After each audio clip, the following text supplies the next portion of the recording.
Odia net achievers YouTube channel रो अन्य एक नुआ वीडियो को आपण मानकु स्वागत। पूर्व वीडियो रे हम आलोचना करिथिले 30 गोटी एमसीक्यू। आसंतु आज मध्य आलोचना करिबा 30 गोटी एमसीक्यू। ता पूर्वरु आपण मानकु अनुरोध वीडियो भलो लागुथिले Odia net achievers YouTube channel को सब्सक्राइब करंतु, संग मानकु शेयर करंतु। Sharing is caring. वीडियो को लाइक करंतु। आपण मानकर गोटे गोटे लाइक ते प्रेरणा जगेइबो। एवं पीडीएफ पाइबा को चाहुथिले Odia net achievers Telegram channel रे जॉइन करंतु।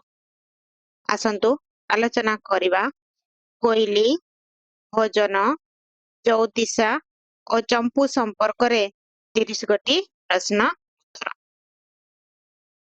प्राचीन ओडिया साहित्य रे पुराण और काव्य रचना सहित समताड़ रे क्षुद्र गीति कवितार परंपरा देखिबाकू प्राचीन ओडिया साहित्य प्राचीन ओडिया साहित्य रे पुराण और काव्य रचना सहित समताड़ देई क्षुद्र गीति कवितार परंपरा देखिबाकू मिले। को कवितार क्षुद्र गीति कवितार परंपरा देखिबाकू मिले। महाभारत, रामायण, भागवत समेत विभिन्न काव्य महाकाव्यर आदर थिले हैं छोट छोट कवितार नाना परीक्षा निरीक्षा प्राचीन साहित्यर अन्यतम वैचित्र प्रदर्शन ताले से समय रे महाभारत, रामायण, भागवतर अनेक आदर थिला। ଏହା ସତ୍ତ୍ୱେ छोट छोट कवितार नाना परीक्षा निरीक्षा प्राचीन साहित्यर अन्यतम वैचित्र बा वैशिष्ट्य थिला। क्लियर आशा करूचे माने बुझी पारथिबे। प्राचीन ओडिया गीति काव्य को काव्य प्राचीन ओडिया गीति काव्य धारा रे चौपदी, ज्योतिषा, भजन, कोइली, कोई, बोली, चंपू, षोडशा इत्यादि स्वतंत्र प्रभाव अनुभूत हुए। प्राचीन ओडिया गीति काव्य धारा रे चौपदी, ज्योतिषा, भजन, कोइली, पोई, चंपू, षोडशा एगुड़िकर प्रभाव अनुभूत हुए। रसिक और भक्त कवि माने क्षुद्र गीतिका गुड़िकरे व्यक्तिगत अनुभूतिर मनमय प्रकाश करथिले हैं अधिकांश पौराणिक कथावस्तु आधारित। जो रसिक कवि और भक्त माने क्षुद्र गीति कविता गुड़िकरे निजर व्यक्तिगत अनुभूतिर वैचित्र प्रकाश करिथांती करथिले हैं अधिकांश पौराणिक कथावस्तु उपरे आधारित। सेगुड़िकर विषय वस्तु अधिकांश पौराणिक कथावस्तु आधारित। किंतु रसिक कवि माने तांकर व्यक्तिगत अनुभूतिर मनमय प्रकाश करथिले हैं अधिकांश पौराणिक कथावस्तु आधारित। क्लियर। आजिर प्रथम प्रश्न ज्योतिषा काहाकू कहंती। प्रथम प्रश्नर उत्तर कौन हेबो? डी क ठारू क्ष पर्यंत 34 टी व्यंजन वर्ण क्रमान्वय रे खाद्य रे रखी 34 पद विशिष्ट रचना को कौन कुआ जाए? ज्योतिषा कुआ जाए। आगो को जीवा परवर्ती प्रश्न केउटी सर्वपुरातन ज्योतिषा? केउटी सर्वपुरातन ज्योतिषा? कड़सा ज्योतिषा हेउची सर्वप्रथम ज्योतिषा। कड़सा ज्योतिषार लेखक होचंती के वत्सा दास। वत्सा दास हेउचंती कड़सा ज्योतिषार। परवर्ती प्रश्न आगो को जीवा कहई मन आरे मोबल कर କେଉଁ କବିଙ୍କର ସୃଷ୍ଟି? 3 ନମ୍ବର ପ୍ରଶ୍ନର ଉତ୍ତର କଣ ହେବ? କହଇ ମନହାରେ ମଙ୍ଗଳ କର। କେଉଁ କବିଙ୍କର ସୃଷ୍ଟି? ଉତ୍ତର କଣ ହେବ? ଭକ୍ତଚରଣ ଦାସଙ୍କର ସୃଷ୍ଟି। ପରବର୍ତ୍ତୀ ପ୍ରଶ୍ନ ଆଗକୁ ଯିବା। କିଏ ଚଉତିଶା ମଧୁଚକ୍ରର ସଂକଳକ? କିଏ ଚଉତିଶା ମଧୁଚକ୍ରର ସଂକଳକ? ବିଚ୍ଛନ୍ଦ ଚରଣ ପଟ୍ଟନାୟକ ହେଉଛନ୍ତି ଚଉତିଶା ମଧୁଚକ୍ରର ସଂକଳକ। ପରବର୍ତ୍ତୀ ପ୍ରଶ୍ନ କେଉଁଟି ଏକ ଅଲଟ ଚଉତିଶା?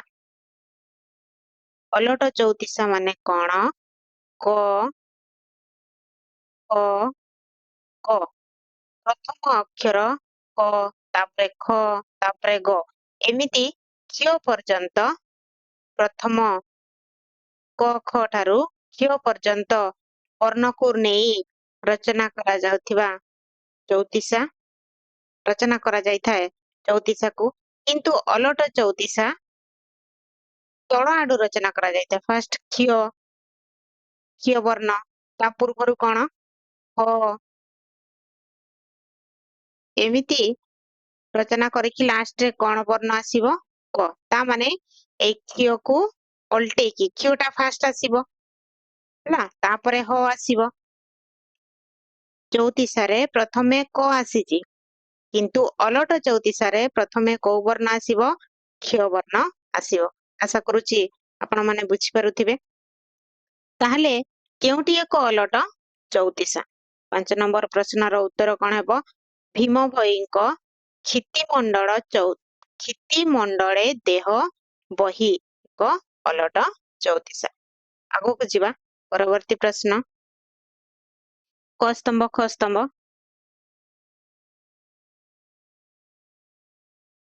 କ ସ୍ତମ୍ଭ ଖ ସ୍ତମ୍ଭ।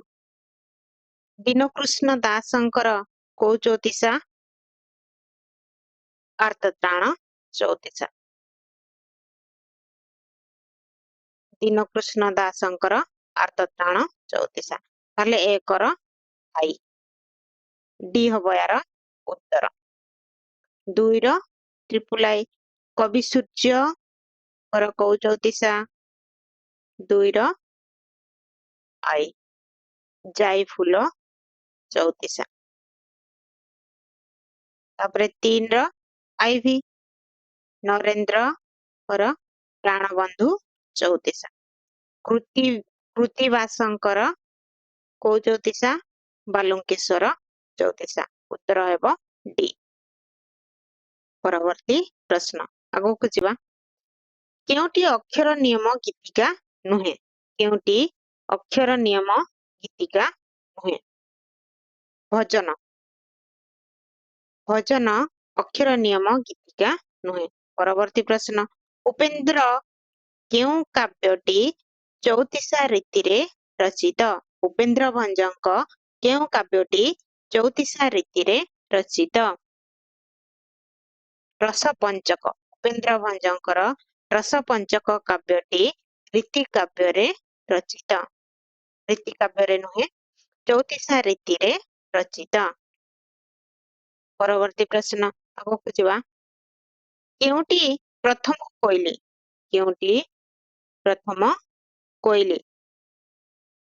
କେଶବ କୋଇଲି ହେଉଛି ପ୍ରଥମ କୋଇଲି। କେଶବ କୋଇଲିର ରଚୟିତା କିଏ? ମାର୍କଣ୍ଡ। ପରବର୍ତ୍ତୀ ପ୍ରଶ୍ନ କେଉଁଟି ଦୂତକାବ୍ୟ ପର୍ଯ୍ୟାୟର? କେଉଁଟି ଦୂତକାବ୍ୟ ପର୍ଯ୍ୟାୟର? 10 ନମ୍ବର ପ୍ରଶ୍ନର ଉତ୍ତର କଣ ହେବ? କୋଇଲି।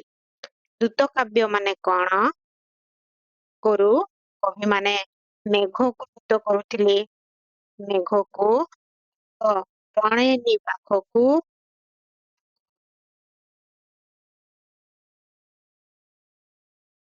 ପ୍ରେମିକ ମାନେ ତାଙ୍କ ପ୍ରେମିକା ପାଖକୁ ବା ପ୍ରଣୟିନୀ ପାଖକୁ ମେଘକୁ ଦୂତ କରିକି ପଠଉଥିଲେ।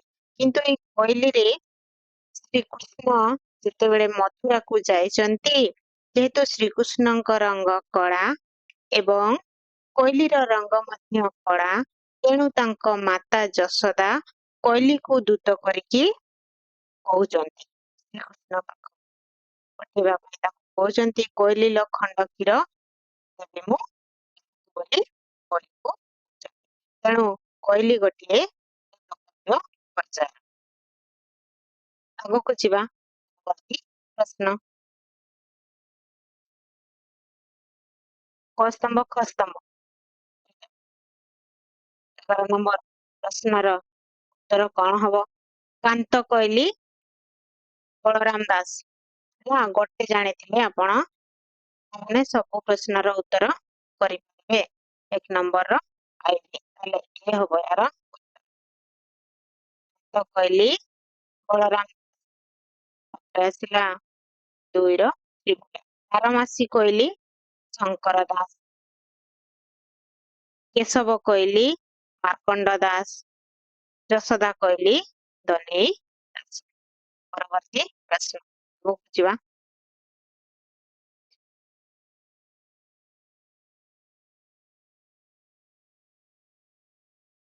ଅକ୍ଷର ନିୟମ ଗୀତିକା 34। ଅକ୍ଷର ନିୟମ ଗୀତିକା 34। ତାହେଲେ 12 ନମ୍ବର ପ୍ରଶ୍ନ 4ର ଟ୍ରିପୁଲ ଆଇ। 4ର ଟ୍ରିପୁଲ ଆଇ। ତାହେଲେ ଉତ୍ତର କଣ ହବ? ଏ ହବ ହଁ କୋଇଲି ହଉଛି ସମ୍ବଦ। କୋଇଲି 2ର ଆଇ। ଚୌପଦୀ ସଙ୍ଗୀତ। ଚମ୍ପୁ ଗଦ୍ୟ ପଦ୍ୟ ମିଶ୍ରିତ ରଚନା। ପରବର୍ତ୍ତୀ ପ୍ରଶ୍ନ ଆଗକୁ ଯିବା। ବାରମାସୀ କୋଇଲିରେ ପ୍ରଥମେ କେଉଁ ମାସ ସମ୍ପର୍କରେ କୁହାଯାଇଛି? ବାରମାସୀ କୋଇଲିରେ ପ୍ରଥମେ କେଉଁ ମାସ ସମ୍ପର୍କରେ କୁହାଯାଇଛି? ମାର୍ଗଶିର ମାସ। ପରବର୍ତ୍ତୀ ପ୍ରଶ୍ନ କେଉଁ କୋଇଲି ଜ୍ଞାନ ତତ୍ତ୍ୱ ସମ୍ବଳିତ ନୁହେଁ? କେଉଁ କୋଇଲି ଜ୍ଞାନ ତତ୍ତ୍ୱ ସମ୍ବଳିତ ନୁହେଁ? 14 ନମ୍ବର ପ୍ରଶ୍ନର ଉତ୍ତର କଣ ହେବ? ଯଶୋଦା କୋଇଲି ଜ୍ଞାନ ତତ୍ତ୍ୱ ସମ୍ବଳିତ। ପରବର୍ତ୍ତୀ ପ୍ରଶ୍ନ କମଳମୁଖ କୋଇଲିର ରଚୟିତା କିଏ? କମଳମୁଖ କୋଇଲିର ରଚୟିତା ସଦାନନ୍ଦ। ସଦାନନ୍ଦ ସୂର୍ଯ୍ୟ ହେଉଛନ୍ତି କମଳମୁଖ କୋଇଲିର ରଚୟିତା। ପରବର୍ତ୍ତୀ ପ୍ରଶ୍ନ ବୁଝିବା। ହସ୍ତବଲ୍ଲଭ ମହାନ୍ତିଙ୍କ ପ୍ରାଚୀନ ଗଦ୍ୟ ପଦ୍ୟାଦର୍ଶ କେବେ ପ୍ରକାଶିତ ହୋଇଥିଲା?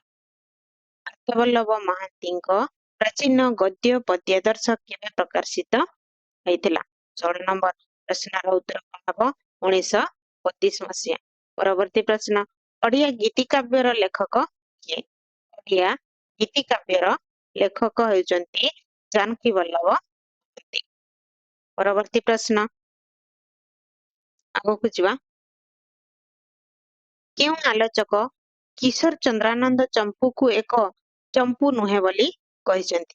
କେଉଁ ଆଲୋଚକ କିଶୋର ଚନ୍ଦ୍ରାନନ୍ଦ ଚମ୍ପୁକୁ ଏକ ଚମ୍ପୁ ନୁହେଁ ବୋଲି କହିଛନ୍ତି? 6 ନମ୍ବର ପ୍ରଶ୍ନର ଉତ୍ତର କଣ ହେବ? ଗୌରୀ କୁମାର ବ୍ରହ୍ମ। ପରବର୍ତ୍ତୀ ପ୍ରଶ୍ନ ଚୈତନ୍ୟ ଭାଗବତର ରଚୟିତା କିଏ?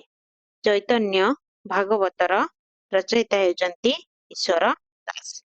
ଈଶ୍ୱର ଦାସ ହେଉଛନ୍ତି ଚୈତନ୍ୟ ଭାଗବତର ରଚୟିତା। ପରବର୍ତ୍ତୀ ପ୍ରଶ୍ନ ଆଗକୁ ଯିବା। କିଶୋର ଚନ୍ଦ୍ରାନନ୍ଦ ଚମ୍ପୁର ରଚନା କାଳ କେତେ? କିଶୋର ଚନ୍ଦ୍ରାନନ୍ଦ ଚମ୍ପୁର ରଚନା କାଳ 1830। 20 ନମ୍ବର ପ୍ରଶ୍ନର ଉତ୍ତର ହେବ ପି 1830। ପରବର୍ତ୍ତୀ ପ୍ରଶ୍ନ କସ୍ତୁମ୍ଭ ଖସ୍ତୁମ୍ଭ ପୁଣି ଆସିଗଲା। କିଶୋର ଚନ୍ଦ୍ରାନନ୍ଦ ଚମ୍ପୁ କାହାର ରଚନା? କବି ସୂର୍ଯ୍ୟ ଗୁରୁଦେବ। ତାହେଲେ ଉତ୍ତର କଣ ହବ? ସି ହବ ଏହାର ଉତ୍ତର।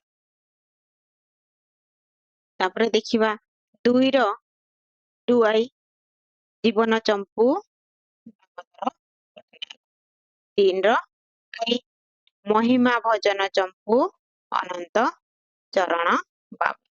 ଚଟକ ଚନ୍ଦ୍ରହାସ ଚମ୍ପୁ ଲକ୍ଷ୍ମୀକାନ୍ତ ମହାପାତ୍ର। ପରବର୍ତ୍ତୀ ପ୍ରଶ୍ନ ଆଗକୁ ଯିବା। କେଉଁ ଭଜନଟି ଶାଲବେଗଙ୍କର ନୁହେଁ? କେଉଁ ଭଜନଟି ଶାଲବେଗଙ୍କର ନୁହେଁ? କୋଉ ଭଜନଟି ବାଇମନଃ ବସି ହଂସକୁ ଖେଳା। ଏହି ଭଜନଟି ଶାଲବେଗଙ୍କର ନୁହେଁ। ପରବର୍ତ୍ତୀ ପ୍ରଶ୍ନ, ଚୌପଦୀ ଭୂଷଣର ସ୍ରଷ୍ଟା କିଏ? ଚୌପଦୀ ଭୂଷଣର ସ୍ରଷ୍ଟା କିଏ? ଉପେନ୍ଦ୍ର ଭଞ୍ଜ ହେଉଛନ୍ତି ଚୌପଦୀ ଭୂଷଣର ସ୍ରଷ୍ଟା। ପରବର୍ତ୍ତୀ ପ୍ରଶ୍ନ, ଆଗକୁ ଯିବା। ଉଠିଲୁ ଏଡେ ବେଗି କାହିଁକିରେ କାହାର ରଚନା? ଉଠିଲୁ ଏଡେ ବେଗି କାହିଁକିରେ କାହାର ରଚନା? 24 ନମ୍ବର ପ୍ରଶ୍ନର ଉତ୍ତର କଣ ହେବ? ଗୋପାଳ କୃଷ୍ଣ ପଟ୍ଟନାୟକଙ୍କର ରଚନା ହଉଛି କଣ? ଉଠିଲୁ ଏଡେ ବେଗି କାହିଁକିରେ। ପରବର୍ତ୍ତୀ ପ୍ରଶ୍ନ, ଆଗକୁ ଯିବା। ଦ୍ୱିତୀୟା ଯାମିନୀରେ ମୋ ପ୍ରାଣ ସହିର ସ୍ରଷ୍ଟା କିଏ? ଦ୍ୱିତୀୟା ଯାମିନୀରେ ମୋ ପ୍ରାଣ ସହିର ସ୍ରଷ୍ଟା କିଏ? 25 ନମ୍ବର ପ୍ରଶ୍ନର ଉତ୍ତର କଣ ହେବ? ଭଞ୍ଜ। ପରବର୍ତ୍ତୀ ପ୍ରଶ୍ନ, ସର୍ପଜଣାଣ କବିତାର ସ୍ରଷ୍ଟା କିଏ? ସର୍ପଜଣାଣ କବିତାର ସ୍ରଷ୍ଟା କିଏ? 26 ନମ୍ବର ପ୍ରଶ୍ନର ଉତ୍ତର କଣ ହେବ? କବି ସୂର୍ଯ୍ୟ ବଳଦେବ ରଥ ସର୍ପଜଣାଣ କବିତାର ସ୍ରଷ୍ଟା। ଆଗକୁ ଯିବା। ପରବର୍ତ୍ତୀ ପ୍ରଶ୍ନ, ମାନ ଉଦ୍ଧାରଣ କର ହେ ତାରଣ ଶରଣ ମୁଁ ତୁମ୍ଭ ପାଦ ତଳେ। ମାନ ଉଦ୍ଧାରଣ କର ହେ ତାରଣ ଶରଣ ମୁଁ ତୁମ୍ଭ ପାଦ ତଳେ। ଉପେନ୍ଦ୍ର ଭଞ୍ଜଙ୍କ ଏହି ଭଜନରେ କେଉଁ ଦେବତାଙ୍କୁ ସ୍ତୁତି କରାଯାଇଛି? 27 ନମ୍ବର ପ୍ରଶ୍ନର ଉତ୍ତର କଣ ହେବ? ପ୍ରଭୁ ଜଗନ୍ନାଥଙ୍କୁ ସ୍ତୁତି କରାଯାଇଛି। ପରବର୍ତ୍ତୀ ପ୍ରଶ୍ନ, 28 ନମ୍ବର ପ୍ରଶ୍ନ, କଳା କଳେବର ଚୌତିଶାର କବି କିଏ? କଳା କଳେବର ଚୌତିଶାର କବି କିଏ? ଭକ୍ତଚରଣ ଦାସ ହେଉଛନ୍ତି କଳା କଳେବର ଚୌତିଶାର କବି। ପରବର୍ତ୍ତୀ ପ୍ରଶ୍ନ, ଆଗକୁ ଯିବା। ନୀଳଚକ୍ର ହୋ ଦେଖ ଉଡୁଛି ବାନା। ନୀଳଚକ୍ର ହୋ ଦେଖ ଉଡୁଛି ବାନା କାହାର ରଚନା? 25 ନମ୍ବର ପ୍ରଶ୍ନର ଉତ୍ତର କଣ ହେବ? ଗୌରଚରଣ ଅଧିକାରୀ। କଣ ହବ ଉତ୍ତର? ଗୌରଚରଣ ଅଧିକାରୀ। ପରବର୍ତ୍ତୀ ପ୍ରଶ୍ନ ଏବଂ ଆଜିର ଶେଷ ପ୍ରଶ୍ନ ମଧ୍ୟ, ପଠାଣି ସାମନ୍ତଙ୍କ ଦ୍ୱାରା ରଚିତ ଗ୍ରନ୍ଥ। ଏହି 4ଟି ଅପସନ ମଧ୍ୟରୁ କେଉଁ ଅପସନଟି ଠିକ? ପଠାଣି ସାମନ୍ତଙ୍କ ଦ୍ୱାରା ରଚିତ ଗ୍ରନ୍ଥ। ସିଦ୍ଧାନ୍ତ ଦର୍ପଣ ପଠାଣି ସାମନ୍ତଙ୍କ ଦ୍ୱାରା ରଚିତ ଗ୍ରନ୍ଥ। ଇଏ ଥିଲା ଆଜିର 30 ଗୋଟି ପ୍ରଶ୍ନ। ଆପଣମାନଙ୍କର କାମରେ ଆସିବ, ସେଇଥିପାଇଁ ଆପଣମାନଙ୍କ ପାଇଁ ନିମ୍ନରେ ତାର ଉତ୍ତର ଆପଣମାନେ ଦେଖିନେବେ। ଭୁଲ ଥିଲେ ଠିକ କରିଦେବେ। ମଣିଷ ମାତ୍ରକେ ଭୁଲ ହେଇଯାଏ। ଏ ଥିଲା ଆଜିର ଭିଡିଓ। ପୁଣି ଦେଖା ହବ ଅନ୍ୟ ଏକ ଭିଡିଓ ସହିତ। ରହୁଛି, ଧନ୍ୟବାଦ।